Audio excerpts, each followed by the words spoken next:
with the truck drivers blocking the bridge.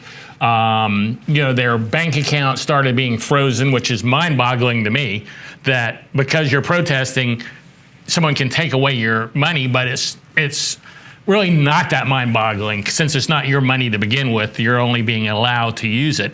But they went to Bitcoin, and people started donating in Bitcoin. I want to cover that part of it, not the trucker strike, why they did it, but how Bitcoin came into play.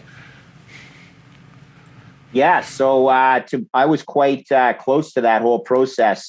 First of all, let me say this. Yeah, let's not talk about, it wasn't a protest for the vax mandate, in my opinion, as much as a convoy for freedom. And what happened is trucks from both sides of Canada decided they were going to congregate on Ottawa, which is in central Canada. And that's where our houses of parliament are. And so they came from both sides of the nation, and they were being funded using GoFundMe, the centralized fundraising platform that is fairly popular amongst, everybody these days. There's 3 Canadians that know Bitcoin very well that decided that we thought it would be smart for them to also get donations from the Bitcoin community. Once again, for freedom. Okay. Bitcoin is freedom. Why not take donations in the freedom money? Anyway, a young man by the name of Ben Sessions, you know him as BTC Sessions in Western Canada, started up a Tallycoin fund platform. And 2 Canadians, myself and Jeff Booth, who were somewhat well known particularly Jeff, very well known in the Bitcoin community, we endorsed it as a proper fundraise where all the proceeds would go to the Canadian truckers.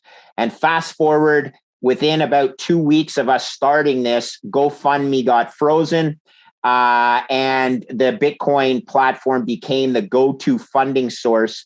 And there was a young man, boots on the ground in Ottawa, that did God's work to distribute the Bitcoin to the truckers. His name on Twitter is @NobodyCaribou. His first name is Nick. There's a great Bitcoin magazine article about it this month.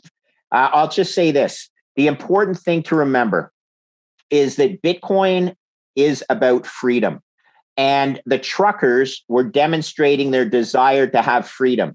Now, if you had asked me 3 years ago, if within the next 20 years, so 3 years ago, 2019, if before the year 2039, would I ever think that the Canadian government would freeze Canadian bank accounts?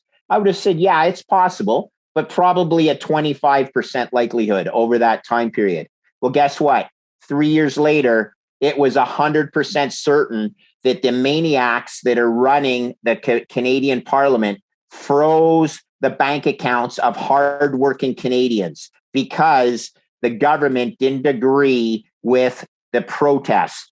Very unviolent protests, very peaceful and law-abiding protests that the government decided to freeze the bank accounts. It's a horrible situation, but it was a very valuable use case for Bitcoin. So I think the world should take note. And just an aside, Jeff Booth and I met a young lady from the Ukraine that used a Bitcoin funding platform for her efforts in the Ukraine because she saw what the governments can do. And she was out purchasing bulletproof vests, etc., for the soldiers in the Ukraine to defend their country against an aggressor using a Bitcoin platform because of what she saw in Canada. So everything sometimes goes in full circle.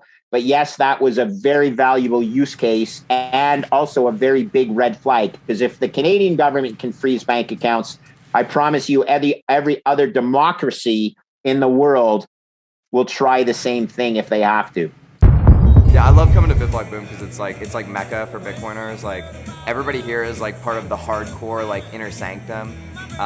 You just have these conversations with everybody where like you can see it in their eyes that they believe the same things that you believe. You come to BitBlockBoom once, you're going to come every year.